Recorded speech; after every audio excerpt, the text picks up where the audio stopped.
Hi everyone, welcome back to the Banker's Grid. So guys, up at this moment of time, it is very obvious to understand the eligibility criteria for SBI CBO. अगर आप SBI CBO को target करना चाहते हो तो it is very obvious कि आप लोग एलिजिबल भी हो या नहीं हो, बिकॉज यहाँ पर बहुत सारा कॉम्प्लेक्स क्राइटेरियाज होता है जब SBI CBO में फाइनल सिलेक्शन की बात होती है, क्योंकि इसका जो रिक्रूटमेंट प्रोसेस है बहुत कॉम्प्लेक्स है। यहाँ पर आप लोगों का रिटर्न एग्जाम से बस बात नहीं बनता, यहाँ पर क्या होता है डॉक्यूमेंटेशन आप लोगों का लगता है, जैसे कि जॉब प्रोफाइल लेटर, फिर उसके बाद में स्क्रीनिंग होता है। स्क्रीनिंग होने के बाद आप लोगों का इंटरव्यू होता है, वहां पर भी डॉक्यूमेंटेशन मैच नहीं होता है, आपका प्रोफाइल मैच नहीं होता है, आप इन एलिजिबल और एलिजिबिलिटी अज्यूम करके आपने अप्लाई कर दिया है, तो एग्जाम क्रैक करने के बाद भी सिलेक्शन नहीं होता है। तो in this video we will crack what is the exact eligibility criteria, because previous incidences में ऐसा हुआ है कि बहुत सारे कैंडिडेट्स ने अप्लाई तो कर दिया, रिटन एग्जाम क्रैक कर लिया, बट लेटर ऑन जाकर स्टक हो गए, दैट सर हम लोगों का सिलेक्शन नहीं हुआ। तो बहुत सारे नॉर्म्स है, whether are you currently working और नॉट, या फिर आप प्राइवेट ऑर्गेनाइजेशन में हो, स्मॉल फाइनेंस बैंक में हो, आरआरबी में हो, पीओ का एक्सपीरियंस काउंट होगा नहीं होगा, आपका एएम ग्रेड का एक्सपीरियंस काउंट होगा, सेल्स ऑफिसर एलिजिबल है, टेलर एलिजिबल है या नहीं, आपका गैप हो गया है, वर्किंग एक्सपीरियंस में गैप है, तो क्या आप एलिजिबल हो नहीं हो। तो बहुत सारे आंसर्स आप लोगों को सिस्टमैटिकली इस वीडियो में I cover step by step. तो ध्यान से समझना, सारे स्टेप्स को समझ लोगे, इस वीडियो को प्रॉपर देख लोगे, तो आपको कमेंट में अलग से नहीं पूछना पड़ेगा। मेरा यही है आप लोगों से एक रिक्वेस्ट कि आप वीडियो को ढंग से समझना। आपका जो भी स्टेज है, लाइक आप सेल्स ऑफिसर हो या टेलर प्रोफाइल पर हो, डीएम ग्रेड पर हो, रिटेल ब्रांच बैंकिंग पर हो, या किसी और बैंकिंग ग्रुप में हो, तो आपका eligibility criteria I will cover in this video. Okay, so session start करते हैं। सेशन स्टार्ट करें उससे पहले क्विक अपडेट, अगर इन केस आप एलिजिबल हो और आप पूरा फुल फ्लेज टारगेट करना चाहते हो एसबीआई सीबीओ 2025 को, एग्जामिनेशंस कंडक्ट होंगे जुलाई में tentatively. That's why it is very important कि राइट गाइडेंस के साथ में राइट प्रिपरेशन करना बहुत जरूरी है। कंप्लीट बैच अगर आपने एनरोल नहीं करा है और आप एलिजिबल हो, तो आप बैच में एनरोल करने के लिए व्हाट्सएप कर सकते हो। व्हाट्सएप नंबर स्क्रीन पर अवेलेबल है।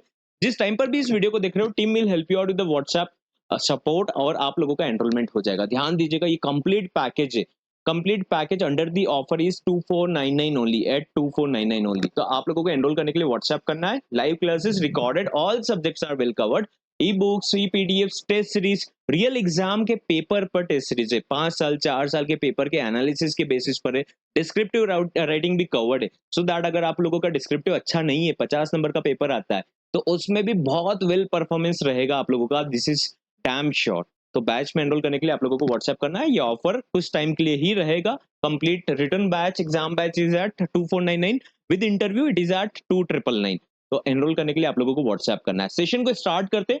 एलिजिबिलिटी क्राइटेरिया से पहले मैं आप लोगों को एक बार क्विक स्नैप बता देता हूँ, that is about the online registration process. Form fill up करने से पहले वीडियो जरूर देखना इसके बाद वाला, सो दैट कि आप लोगों के कॉमन कंफ्यूजन जो रहेंगे उनको आप सॉर्टेड कर सके। अभी एग्जामिनेशन जो फॉर्म फिलअप होंगे वो 9th, that is from today onwards form registration start हो रहा है, 29th को एंड होगा। तो उससे पहले आप लोग आपके डॉक्यूमेंटेशन पे मैं आप लोगों को सपोर्ट करूंगा, and you will surely arrange your documentations. No issues will be happening on that portion.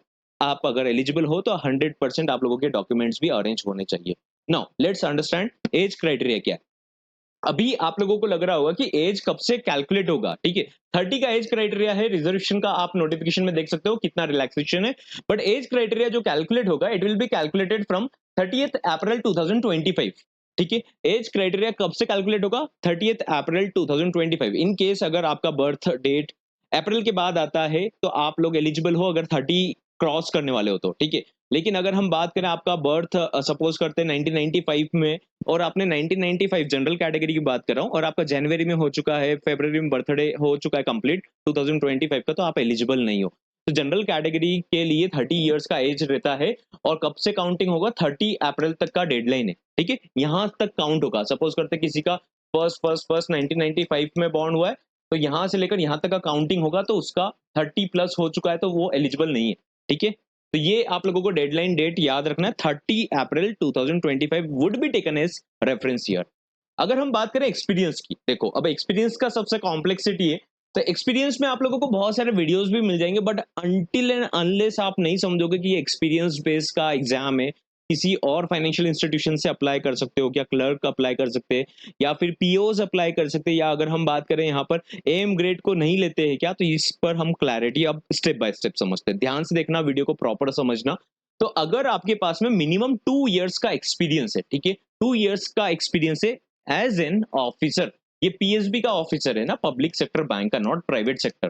Private sector में सेल्स ऑफिसर ये सब ग्रेड रहता है, पोस्ट रहता है, बट ये यूजुअली एक काइंड ऑफ कॉन्ट्रैक्चुअल जॉब भी रहता है या फिर ऑन रोल भी रहता है, तो इनका क्लेरिकल टाइप का काम रहता है। दैट्स व्हाई प्राइवेट सेक्टर के एम्प्लॉइज है तो उनका सेल्स ऑफिसर काउंटेड नहीं होता है, ठीक है। पब्लिक सेक्टर बैंक में है, ऑफिसर ग्रेड है, या प्राइवेट सेक्टर बैंक में बात करें तो एम ग्रेड या और अबव ग्रेड आप एलिजिबल हो। एम ग्रेड और above grade private sector bank, public sector bank में पीओ भी एलिजिबल है, probationary officer, officer word is there, that's why you are eligible, okay.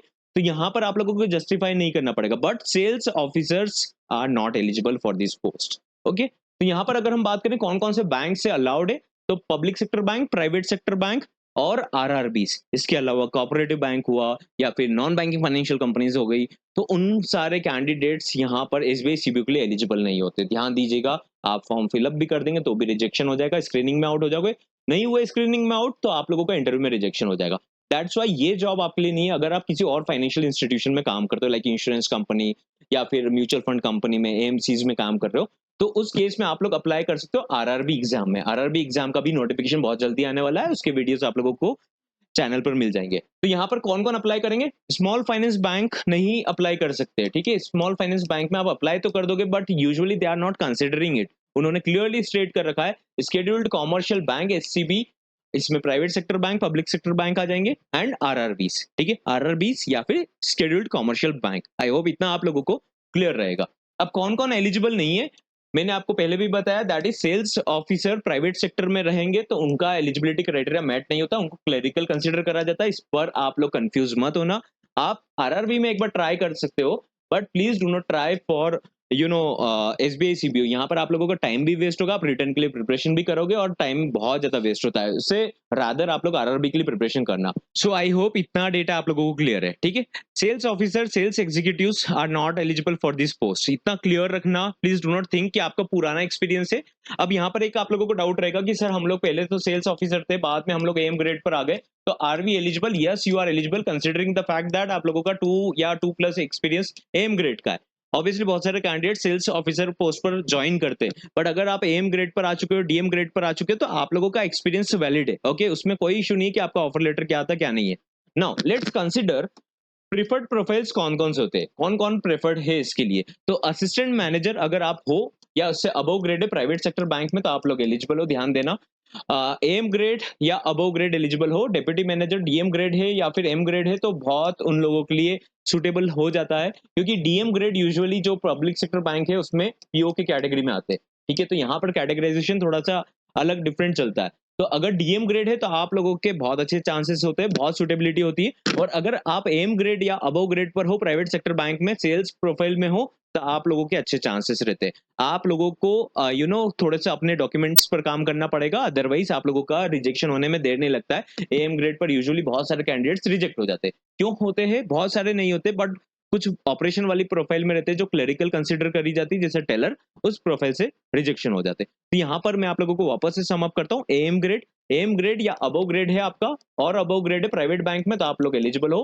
PO या अबव ग्रेड पर हो तो आप लोग भी एसबीआई के लिए एलिजिबल हो, बिकॉज बहुत सारे कैंडिडेट्स यहाँ पर क्या होता है, अपनी लोकेशन के लिए, पर्टिकुलर लोकेशन के लिए यहाँ पर सर्कल के लिए अप्लाई करते।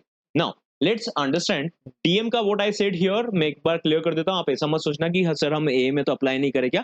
डीएम ग्रेड है ना, तो उनके लिए थोड़े से चांसेस ज्यादा होते सिलेक्शन के, इंटरव्यू में नंबर अच्छे मिलते, दैट्स इट, है ना। उसके अलावा रिटर्न का स्कोर यहाँ पर काउंटेड नहीं होता है। अगर मैं फर्दर क्लैरिफाई करूँ यहाँ पर, तो यहाँ पर अगर आपका गैप है, अगर आप करंटली वर्किंग नहीं हो, बहुत सारे कैंडिडेट्स ऐसे हैं कि उन्होंने पहले काम करा था, currently they are not working, या फिर उनके करियर में गैप है, लाइक कि मल्टीपल ऑर्गेनाइजेशंस का उनका जो एक्सपीरियंस हो रहा है वो 2 इयर्स का हो रहा है, राइट, कि किसी में 14 मंथ्स का है, किसी में रिमेनिंग मंथ्स का है, और टोटल हो रहा है उनका 24 मंथ्स का, तो वो लोग भी एलिजिबल है। पार्टीशन में अगर आपका एक्सपीरियंस है तो भी आप एलिजिबल हो, करंटली वर्किंग नहीं हो तो भी आप एलिजिबल हो, अगर आपके पास पुराना एक्सपीरियंस है तो, ठीक है। अगर आप पहले काम करते थे, अभी नहीं कर रहे हो, बट आप कुछ और मतलब अभी आपके पास में जॉब नहीं है, बट स्टिल आप इसके लिए अप्लाई कर सकते हो एसबीआई सीबीओ के लिए, अगर आपके पास एलिजिबिलिटी क्राइटेरिया मैट हो रहा है, एज वाला और फर्दर दूसरी चीजों का, ठीक है, जैसे एक्सपीरियंस हो गया।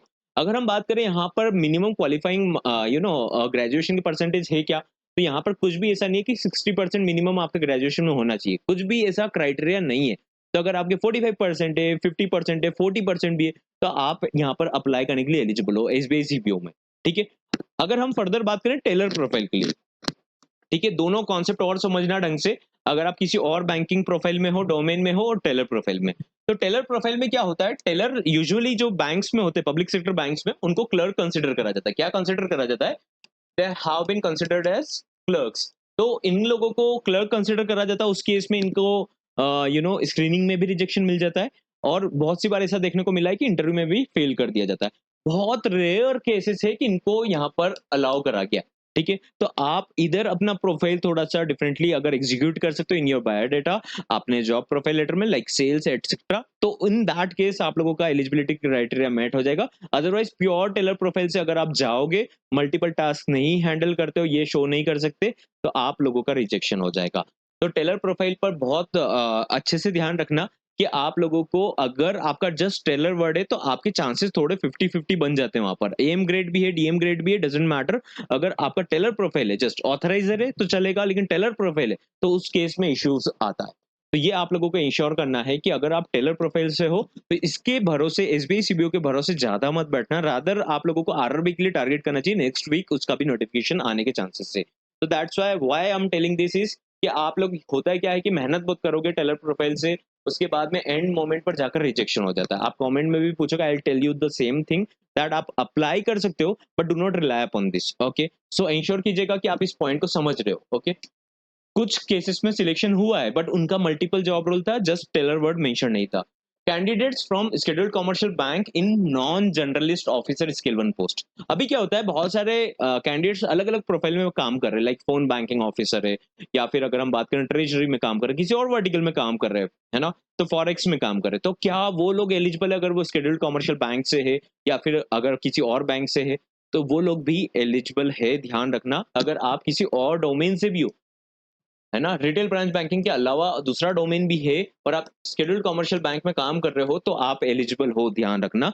बट जब इंटरव्यू होता है तो प्रेफरेंस थोड़ा इनको दिया जाता है जो रिटेल ब्रांच बैंकिंग में एसेट पोर्शन को संभालते, कलेक्शन को संभालते, तो उनको थोड़ा वेटेज ज्यादा दिया जाता है। बट अगर आप किसी और वर्टिकल से हो और इस बैंक से बिलोंग करते हो, तो आप लोग भी एलिजिबल हो, आपको भी फाइट करना चाहिए। मेजोरिटी कैंडिडेट्स यूजुअली सिलेक्ट हो जाते हैं अगर वो नॉन बैंकिंग डोमेन, मतलब रिटेल ब्रांच बैंकिंग डोमेन के अलावा भी दूसरे डोमेन से आते हैं, तो वो लोग भी एलिजिबल होते हैं। आई होप मैंने आप लोगों को इनफ क्लैरिफाई कर दिया है। ये वीडियो अगर आप प्रॉपर्ली देख चुके होंगे ना, तो आप लोगों को पूरा कंप्लीट समझ में आ चुका रहेगा। Now if you are eligible for SBI CBO, तो आप लोगों को अच्छे से प्रिपरेशन करना चाहिए। यहाँ पर जो कंप्लीट एग्जाम पैटर्न है उसके लिए I will guide you particularly in the next video, coming videos. और आप लोगों को एक पॉइंट को ध्यान रखना है आपके लेवल पर, दैट इज कि अगर आप प्रिपरेशन नहीं करोगे, यहाँ पर नोटिफिकेशन आने के बाद से अगर प्रिपरेशन करना है तो फुल फ्लेज्ड करना पड़ेगा। हम लोग बैच में प्रॉपर्ली उसको स्टार्ट करने वाले हैं। आप लोग ने अगर बैच में एनरोल नहीं करा और आप इस बार टारगेट करना चाहते हो एसबीआई सीबीओ को, तो आप बैच में एनरोल करने के लिए व्हाट्सएप कर सकते हो। व्हाट्सएप नंबर 24/7 आप लोगों के लिए एनरोलमेंट्स के लिए अवेलेबल है। Team will help you out with manual payment process. अपना मेल आईडी ड्रॉप कीजिएगा and further let's start your preparation.